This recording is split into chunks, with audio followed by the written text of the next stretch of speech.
Magandang araw! Kamusta po kayo? Ako po pala si May from Udjongan, Romblon. Samahan niyo po kami sa biyahe.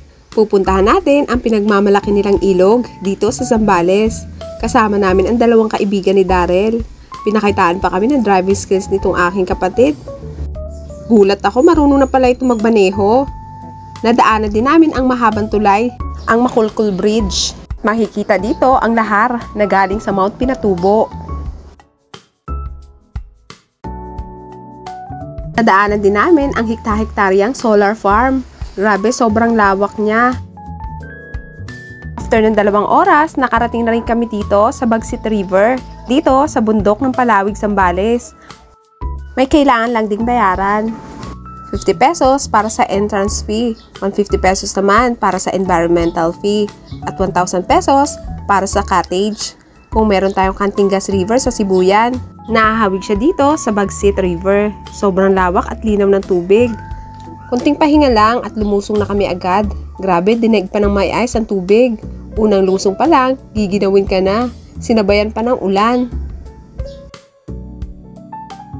Habang abala ang mga kasama namin magluto, kami naman nandito. Ini-enjoy ang pagligo. Lubusin na kahit malamig dahil hindi natin alam kung kailan ulit dito makakabalik. Awat na muna sa pagligo. Mananghalian na muna tayo. Hindi na rin kami nagtagal dito. Agad na rin kami bumiyahe pabalik ng boarding house nila Darrell dahil luluwas pa kami ng Maynila. Maghihiwalay na kami ng Lakit sa Olongapo. Kasama pala nila si Darrell. Ako papuntang Pasay, sila naman papuntang Sampaloc. 12 midnight na nakarating ako ng Pasay. Nag-aabang na masasakyan na bus papuntang Lipa, Batangas. At dahil punuan, dito na ako sa harap. Grabe, sa ganitong oras, may traffic pa rin. After ng mahaba at nakakaantok na biyahe, salamat sa Diyos at nakarating ng ligtas dito sa hotel kung saan naka-check-in ang ate at kuya Panag. O siya, matutulog muna ako ha. Kinaumagahan, nag-prepare na rin kami kaagad. Pabiyahe ako na Udjongan at ang ate naman uuwi na rin pa Abra de Ilog. Pero tatambay na muna kami sa SM Lipa. May mga kailangan lang bilhin dahil minsan lang tayo pumuntang SM. Sulitin na natin, bilhin na ang dapat bilhin. At syempre, inuna ko na ang pang-jogging. Magbabalik alindog program na muna ang titang ina nyo pagbalik ng Udjongan. At bumili din ng perfume ang ate para kay Mira. Di rin nagtagal, dumating na rin si Darrell. At dahil gutom na ang lahat, kumain muna kami dito sa food court. Dahil na-miss namin ang sabaw, o ayan, puro sabaw na ang ulam.